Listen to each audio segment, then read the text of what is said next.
we are recording. So I'm going to go ahead and get started. Let's do the thing. Okay, so when we're talking about ethers and epoxides, we're going to learn how to make and break them. So when we're breaking ethers versus when we're breaking epoxides, we're going to have the same rules, but we're going to have slightly different outcomes. And I'll explain what I mean by that right now. So when we break an ether, and just in case you don't remember which one is an ether, it's this bad boy. And when we have an ether in base, it's actually going to be stable. So it's not going to break. I'll say no break. But when we have it in acid, we're going to go ahead and break it. And the order of preference for nucleophilic attack is going to be 3, 1, 2. The way I remember this order is acids are a pain in the ass. It's a hard order to remember. So acids, pain in the ass, 3, 1, 2. Epoxides, which are just cyclic ethers that are specifically 3-membered rings, are going to break in acid and base because they're super, super, super unstable. And so in acid, it's still going to follow the 3, 1, 2 trend. For the base, it's going to be a basic bitch. And so it's going to be 1, 2, 3. It's a basic bitch because that's how the number line already works. So we have our acid, 3, 1, 2. That's a pain in the ass to remember. Our base is a basic bitch. It's just 1, 2, 3. Hardly anything to remember. Hopefully, you remember it that way because it's kind of like a cutesy little thing. Cool. And I will leave this up for like 10 seconds or so, and then we'll move on.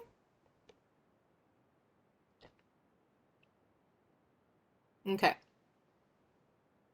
So, making... Wait, I'm sorry. Can you go back for 2 seconds? Yes. I didn't know you were going to do that. Thanks. Okay, so exam reviews run a little bit differently than... Thank you. You're welcome. Than SI sessions, so I'll leave this up for a second for anyone to screenshot or write down their notes or whatever.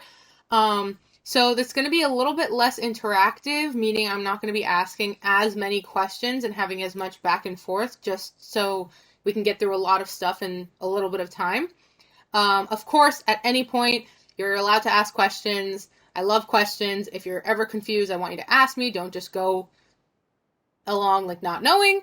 But yeah, I will also be doing a section and then telling you guys, okay, I'm going to give it a second so you can screenshot, and then I'll wait like approximately 10-15 seconds, and then I will move on. If you weren't able to get it, just like Chase did just now, just go ahead and ask me, hey, could you go back up? And I will be more than happy to do that for you. Also, if you ask a question in the chat, and I don't answer it or like react to it at all, ask again, because odds are I just didn't see it. Okay.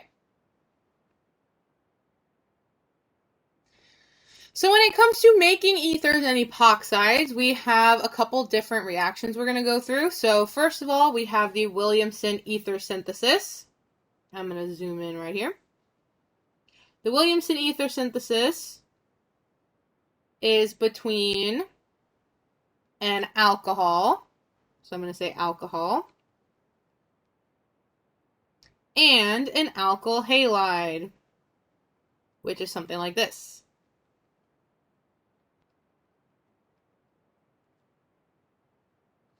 So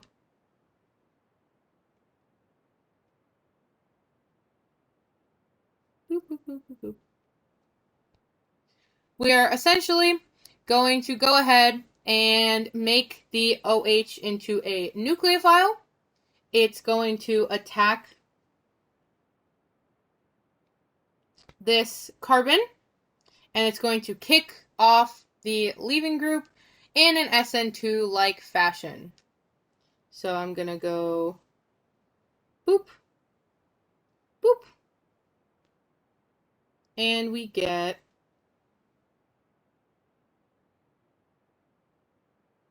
O. And we get 2 carbons on the other side. And we have a floating X. And that X minus will deprotonate the OH. And we end up getting a beautiful ether.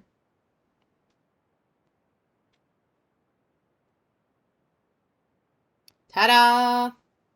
Okay, so now we have the intramolecular Williamson ether synthesis. So that's really, really similar, but now we have our nucleophile and our leaving group on the same carbon. So we're gonna bam, bam,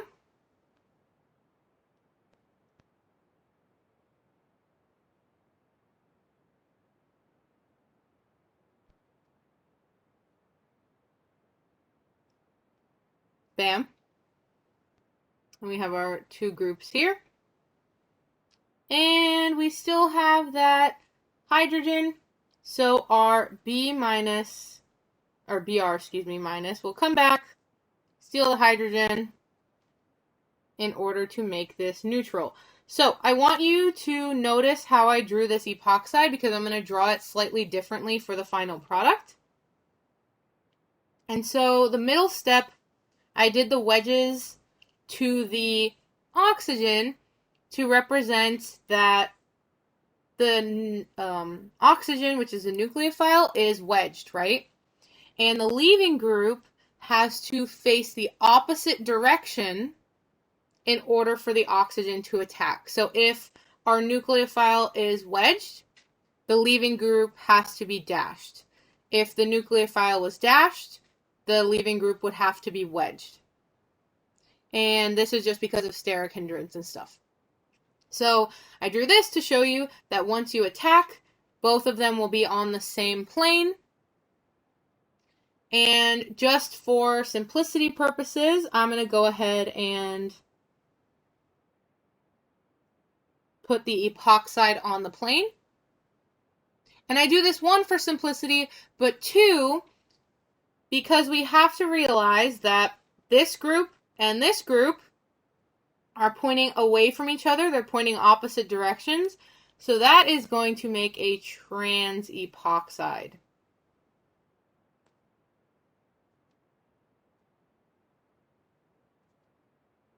So overall, it's a lot easier to see the product in this orientation. Is anyone confused by that? Or are we pretty okay?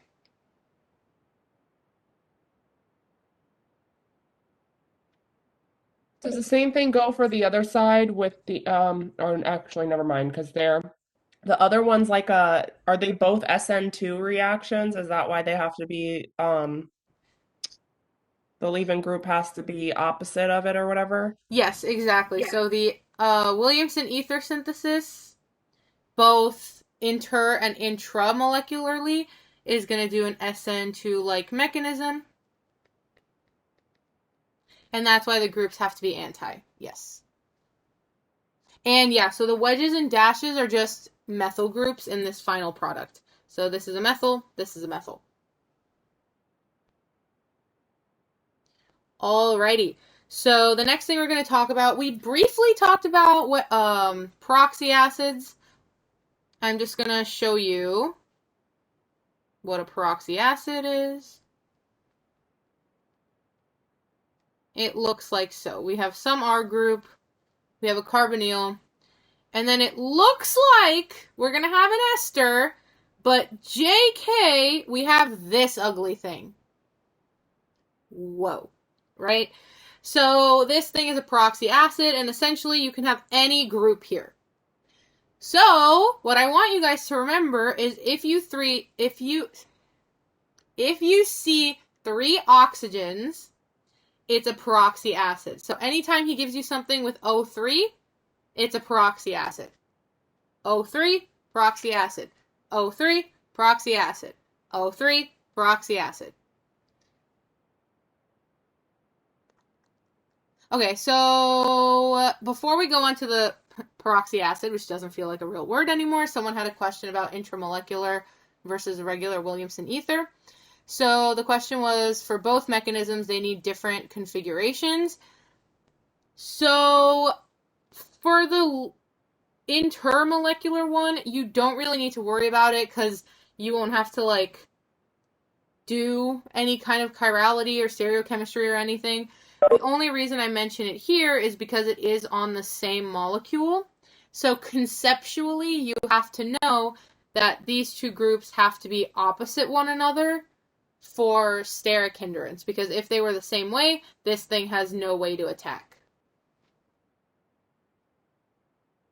Okay, cool, you're very welcome. Rosemary, can you scroll down just a little bit so I can get the top part of that in there? Yes, of course. Thank you. You're so welcome. All right, so basically, you don't need to know anything about the mechanism for peroxy acids.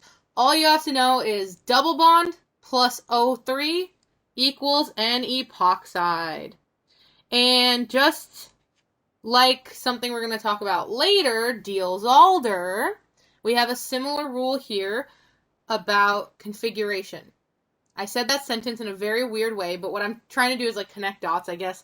So for peroxy acid reactions, if we have a trans double bond, we end up with a trans product. If we have a cis double bond, we end up with a cis product. So since this one is a trans double bond, our epoxide will also be trans. Bam. Simple as that. All you're doing is replacing the double bond with an oxygen. Alrighty, so I will give you guys like 10 seconds to screenshot this. And then I will zoom out so you can see making and breaking in one frame.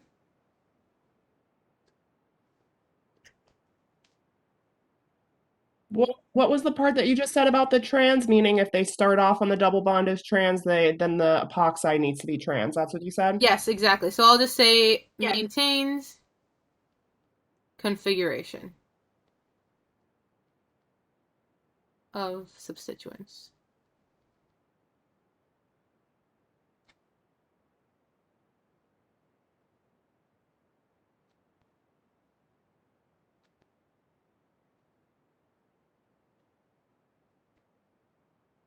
Okay, so I will zoom out a tad. And something that I did in SI the last week that was super helpful is we're going to do little check-ins at the end of every concept. So, making and breaking ethers and epoxides. 0 is I have no idea what we're doing. 5 is I'm perfectly good with this, ready to move on. This is super. How do you feel? 4.2. Super, super.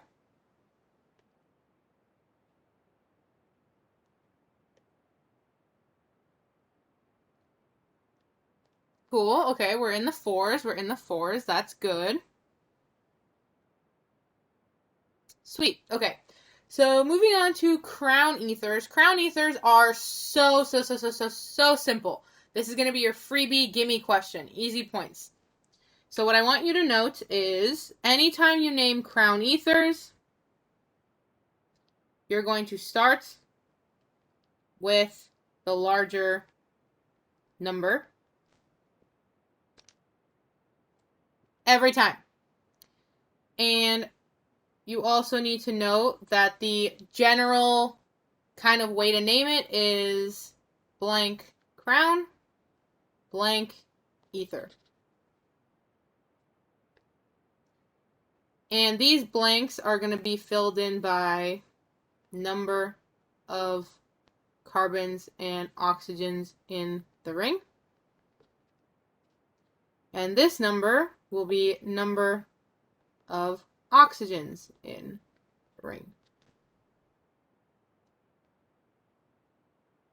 So that's kind of the general setup for how to name these. And so let's do the big boy first. We have 1, 2, 3, 4, 5, 6 oxygens. And so I'll say blank, crown, blank, ether. 6 goes in the second spot. And so you don't have to do all the math, which is not that much math, you're just counting. But a little trick is you can take the number of oxygens, multiply by 3, and you get the number of carbon and oxygen. You can go ahead and count all the members in the ring if you would like, but it's just easier to do it this way. So 6 times 3 is 18. So we get 18 crown ether.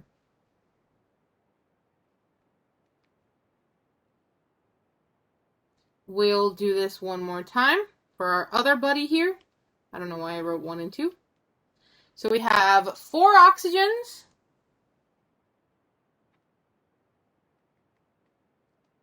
So it's crown 4 ether.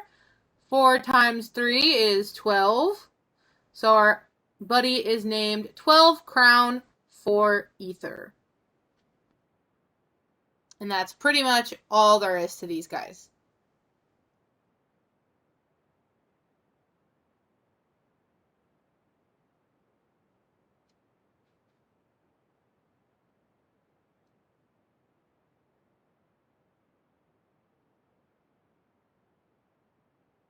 So someone asked, how are there 12?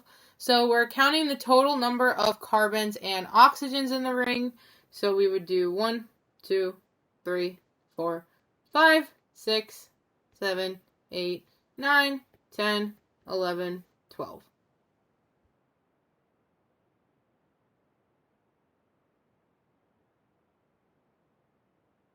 The fast way to do it is we just count the number of oxygens. So there's 4. We do 4 times 3, gives us 12. Cool. So I will zoom out for a second if anyone needs to screenshot. You are very welcome.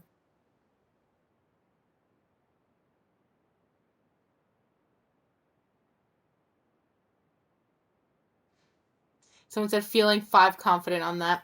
Heck yeah. Okay. So let's do some examples because it wouldn't be rosemary without them. And this first example, we have an alcohol plus an alkyl halide. We know automatically that this is a Williamson ether synthesis. And we know that OH minus is going to come over here and deprotonate. So in our first step, we get O minus. And this is going to react with our alkyl halide in an SN2-like fashion. And sorry that I keep zooming in and zooming out. Attack, kick off. And so we get this bad boy. So this was A. And that was our final product. I shall zoom out and I will highlight the final product.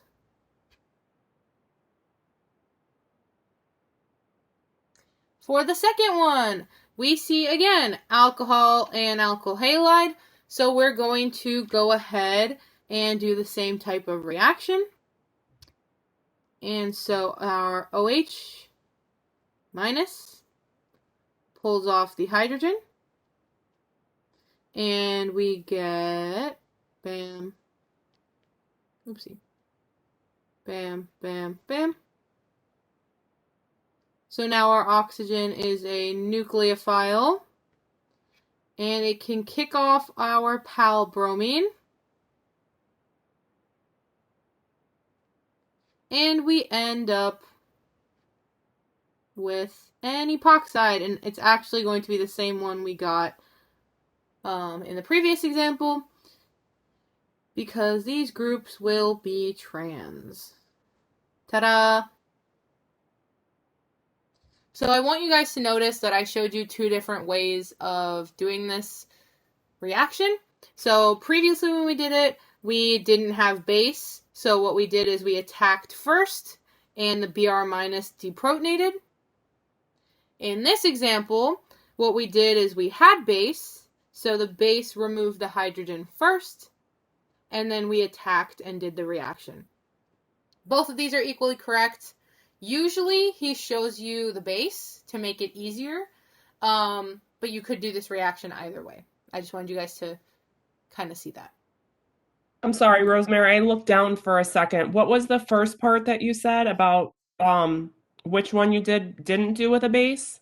Yes, so no worries. What I did this time is we didn't include the base, so we just did the reaction, the SN2 reaction first, and then we deprotonated with our halogen, or halide, I should say.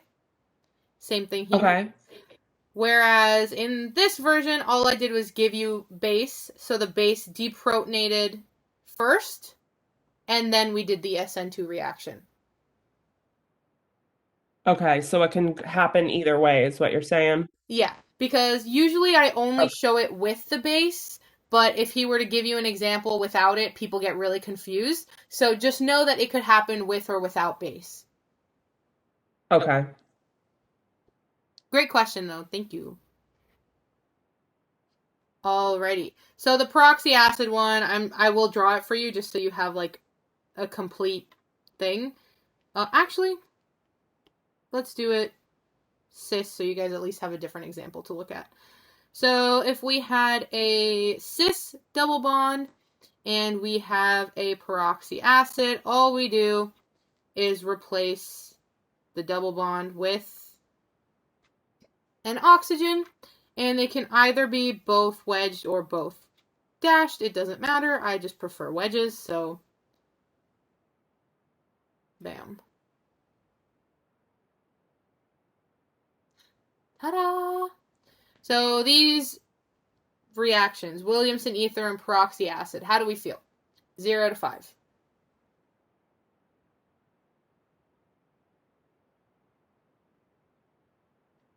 Well, you guys screenshot.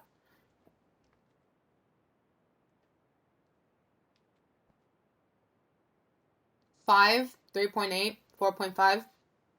Perfect. I love him. I love that ballpark. 3.7, 4. Cool, cool, cool. All those are really good. All right. So now we're going to go on and do a couple more examples. So HBr, we have regular HBr, and we have HBr in excess. So HBr is a what? Acid or a base?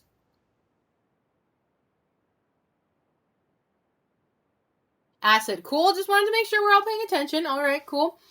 So HBr is an acid.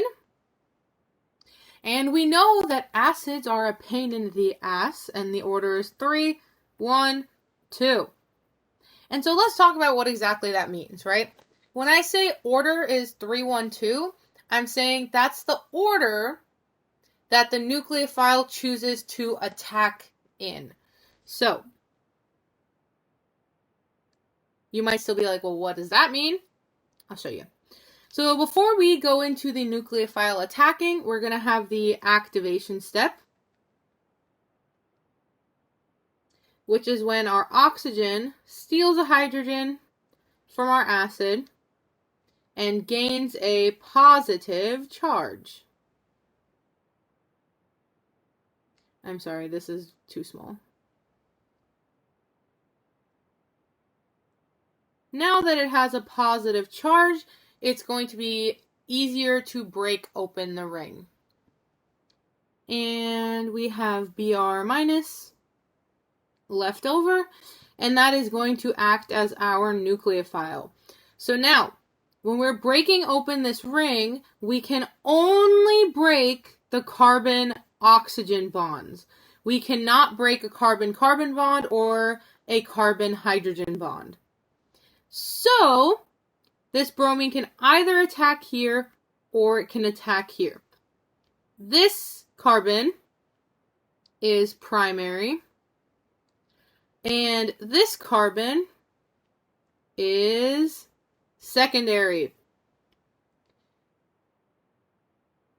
So, our order is 3, 1, 2. So between primary and secondary, we choose primary. And then someone asked me to repeat what I said about what can and can't you break. So before we do the next step, I'm going to restate that. So when we're breaking open the ring, we can break carbon-oxygen bonds, such as the ones highlighted.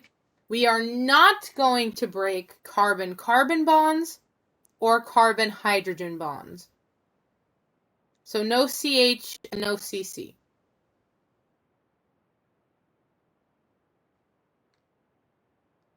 So as we said, you're very... Rosemary, I had another question. Yeah, what's up? Sorry. I had one more question about the reaction before with the peroxy acid. And what is it again? Is it the alkenes on, like if you do an alkene and the peroxy acid, that's what the deal is with that? Yes, Okay. exactly. So alkene plus peroxy acid gives you epoxide. So you were 100% on it.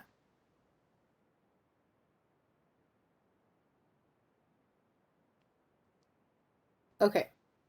So for the HBr one, we were saying that acids choose 3, 1, 2. HBr was an acid. So we know we prefer primary over secondary. So we go bam. When we attack the primary side, we break this bond and we open the ring that way. I like to number my ring. I like to number everything so I can keep track of it. So I'm going to go ahead and do that. When you're numbering, it's up to you where you start. It does not matter. This is completely like arbitrary. It's not like IUPAC or anything like that. So it doesn't matter. I'm going to start on the primary side just so it's like 1, 2, 3, whatever. 1, 2, 3, 4, 5. So I'm going to go ahead and start drawing my answer as a 5-membered, or just kidding, a 5-carbon chain. And I'm going to say 1, 2, 3, 4, 5. So on carbon 1, we just added a bromine. Nothing on carbon 2, 3, or 4, but carbon 5 has a methyl group, and it now has an OH because we opened this up to carbon 5. So this is our answer. We have an alcohol and a bromine.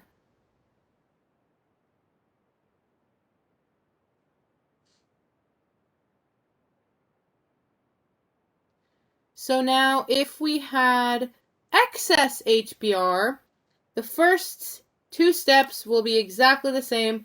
So I'm going to go ahead and duplicate it as to not waste too much time. So we get this, right? At this point, though, we have excess HBr. So all we're going to do is replace this OH with a bromine. So now we get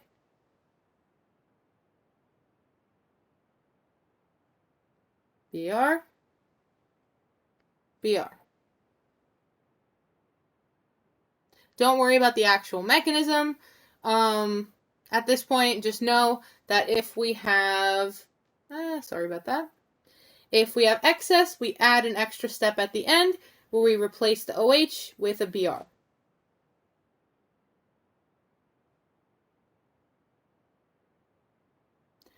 So how do we feel about the HBr reaction? 0 to 5.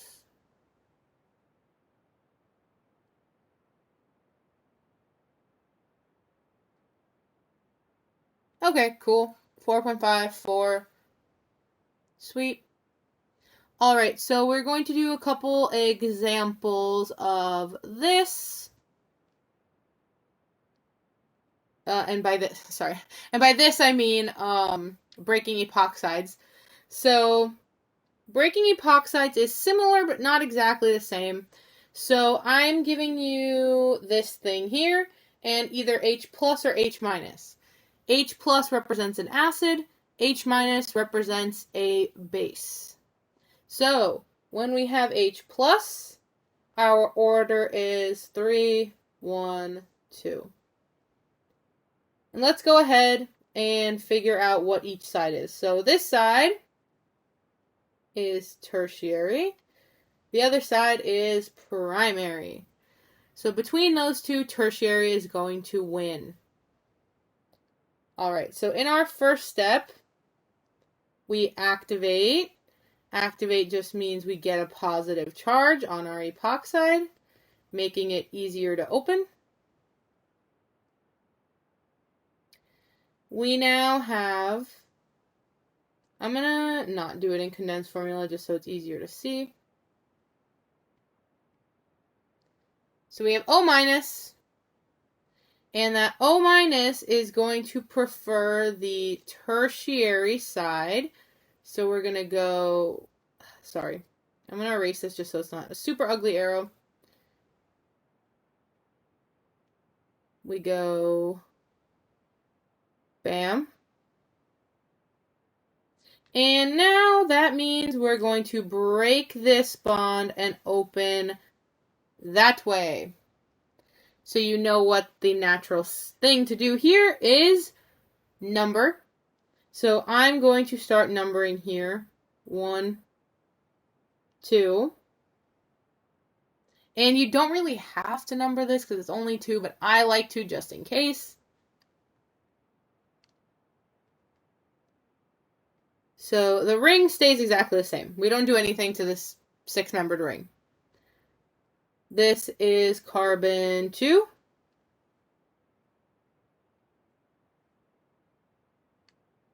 This is carbon 1.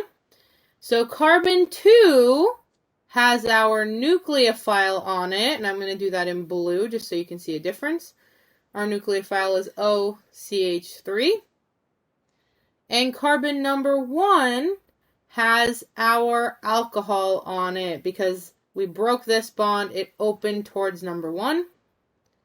So we get OH.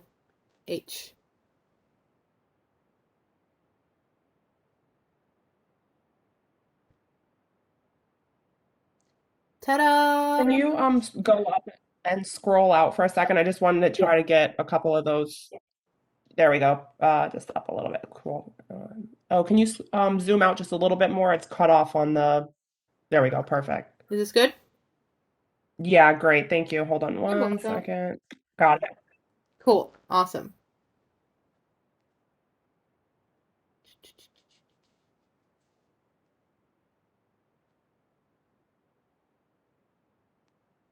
Okay. So this is the exact same question we just did. The only reason I included it again was to show you the wedges and dashes. And I want you guys to note that the side that gets attacked is going to flip stereochemistry. The side that doesn't get attacked is going to maintain stereochemistry. So if I would click on my pencil tool, that would be awesome.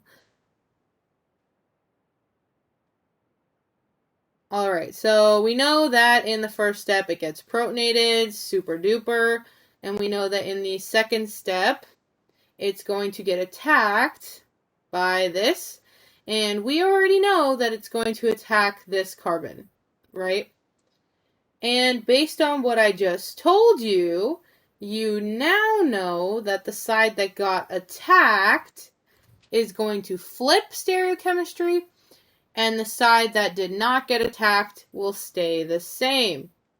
So, we have carbon 1, carbon 2. Carbon 1 is now going to be dashed, and it's going to be OCH3. And carbon 2 is going to be wedged, and it's going to be OH.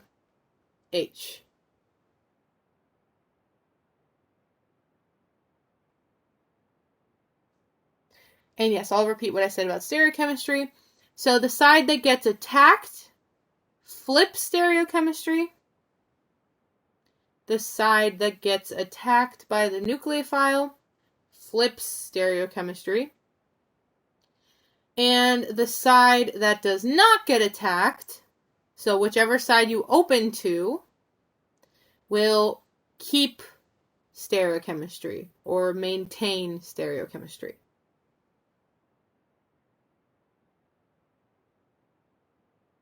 You're very welcome. Okay, so it's the same exact thing, but now we have base. So instead of 3, 1, 2, it'll be 1, 2, 3. And I'm going to move this up just so when it comes time to take your screenshots, it's a little bit easier. Alrighty, so by now we should know that the first step is activation. So we have a nice and active OH plus. Bam. And now we are using our OCH3 minus. And we're going to attack.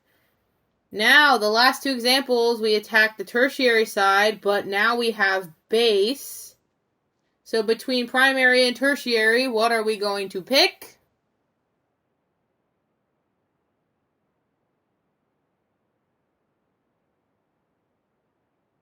Primary? Primary, and a couple people did get mixed up on that, so we're not picking tertiary because we got a basic bitch over here. Come on, guys. No, I'm kidding. I'm just messing with you. But no, it is primary because we have our basic bitch. So it's going to be 1. It prefers primary. So this time we attack this carbon and we break this bond and we open it that way. Bam. So we are going to get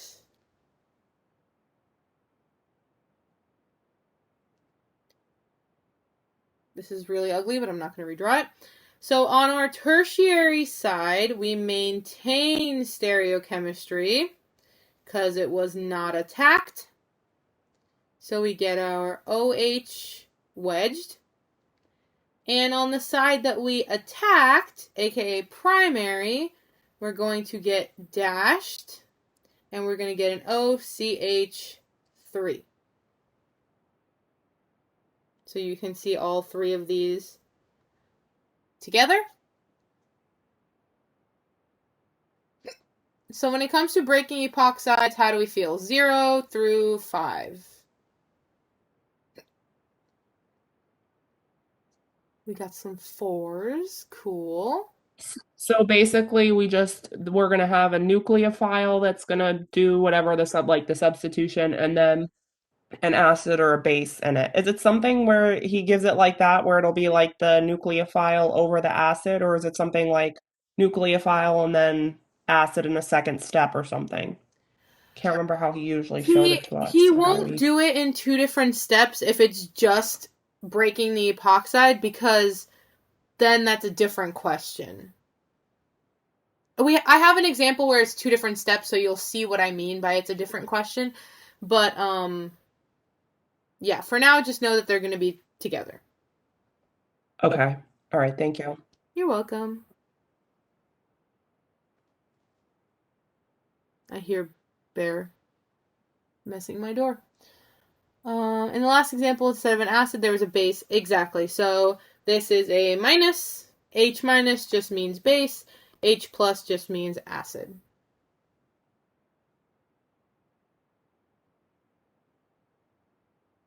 Coolio. Okay, I'll give it one more second for screenshots, and then I will move on.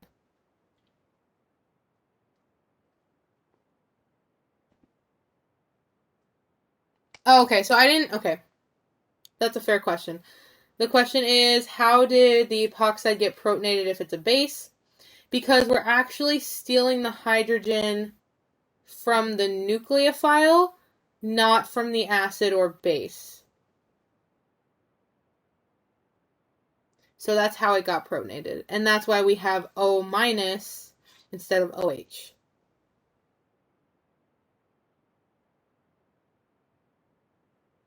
That was a really, really good question. I'm sure other people were also confused about that. So thank you for asking. And I'll just draw that. I don't know why I didn't draw that step for any of them. That's my B. Ta-da.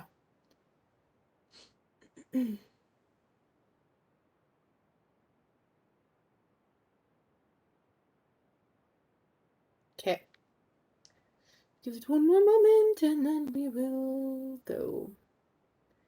I'm not even going to bother with this one. We can come back to it later. Okay, so oxidation reduction. We're going to go through this super duper fast because we spent a lot of time on it. So, oxidation, adding more bonds to oxygen. Reduction, adding or reducing the number of bonds to oxygen. So as far as oxidizing agents go, weak is PCC. Strong, there's a whole bunch of them that we went over in SI. I'm not going to rewrite them all. I want you to remember the key. And the key here is if you have O4 or more, you have a strong oxidizing agent. So CrO4, CrO7, anything like that, O4 or more is a strong oxidizing agent. As far as reducing agents, these are easier to remember because there's only two of them. LiAlH4 is strong.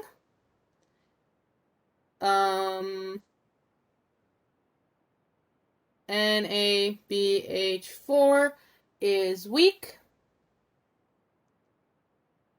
And what strong and weak essentially mean is strong will be able to react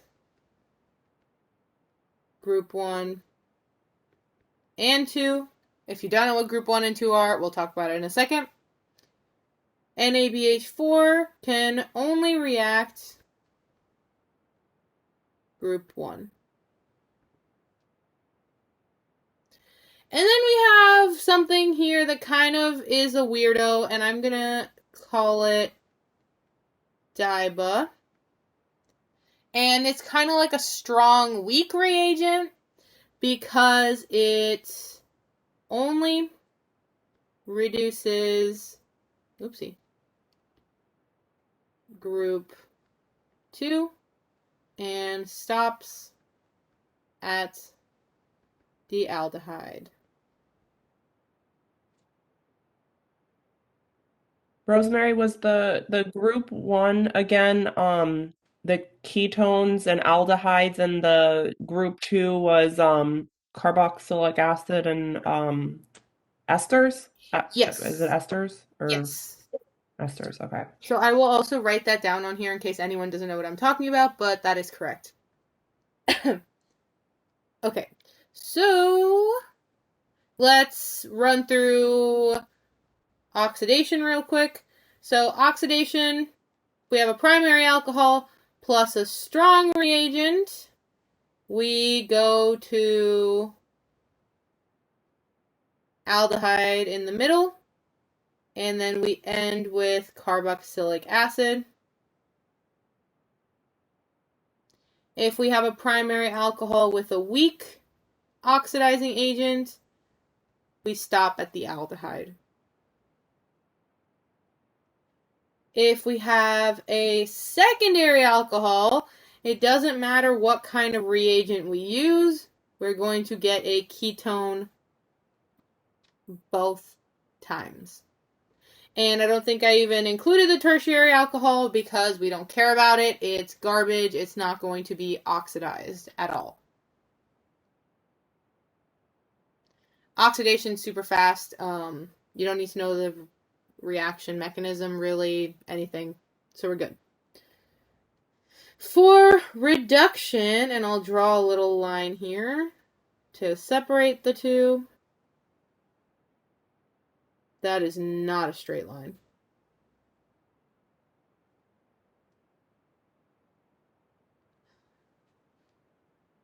Technology just truly hates me, but you know, I get it. Okay. Yes, I can I will scroll up to let you screenshot. I just want to write this down really quick, and then Yeah, I didn't see you were doing the other side. Sorry, Yeah. I realize now you said that's reduction, so I'll wait. Thank you. No worries. Okay, so I'm going to draw a line right here because everything above the line is group 1. And below the line is going to be group 2. And as Chase pointed out, group 2 is carboxylic acids and esters, while group 1 is aldehydes and ketones. And all that, like, group 1 and group 2 are not like actual chemistry terms. They're just how excuse me, how I separate it because it just makes more sense in categories to me, and I know it helps a lot of students. So all you need to know is group 1 is more reactive and group 2 is less reactive. That's the biggest thing.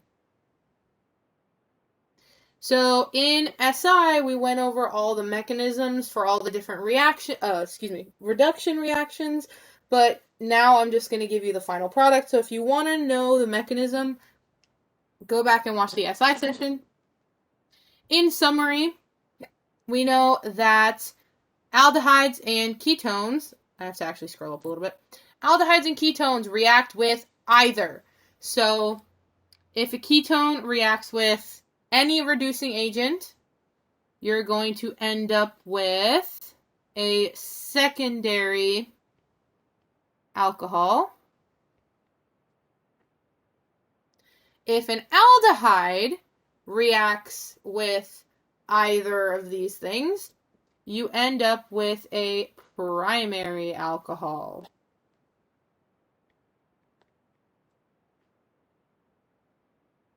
And that's going to be the case always. So ketone plus LiAlH4 or NABH4 gives you... Sorry, I kind of forgot which one I was talking about. Ketone, secondary, aldehyde, primary. So now these two are a little bit more difficult to see if you don't draw out the whole mechanism. But what you need to realize is this acts like a leaving group. So we're going to say leaving group, leaving group. And we are essentially replacing the leaving group with a hydrogen. So if we react a carboxylic acid with LiAlH4, we end up with... Excuse me very much. This.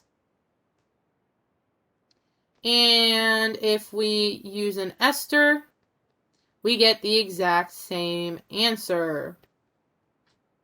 So whether we have an ester or a carboxylic acid, and we react it with LiAlH4, which is the strong reagent, we end up getting a primary alcohol. And I was going to draw the mechanism out for you at the bottom, but I'm not going to bother because you won't need the mechanism for the exam, and I want to kind of save time. So I'm zooming out so you can take a picture. That was really fast. I think we did that in like 5 minutes. So I know I talked really fast. On a scale of 0 to 5, how are we feeling? 0 being, I don't have any idea what you just said. And 5 being, this is wonderful. It's a breeze. So easy. I know that we have that SI video where you did go over the mechanisms for this. Mm-hmm. Have you ever seen him on tests give like, you know how he sometimes does like the stepwise where he'll give you like A and B, so you have to know what it looks like at a certain point? Is that something that he could do with one of these questions that you would think? Or So, no, I don't think so. Oxidation and reduction by itself, you just have to know the final product. There are a couple like multi-step questions that he's going to ask, which we're going to cover in the last hour, but if he's just asking you oxidation reduction, you don't need to know like every step of the mechanism. okay. Okay, I hope that answers your question. Yeah, no, thank you. Okay, cool. And then yes, I am recording. And okay, cool. So we're still good.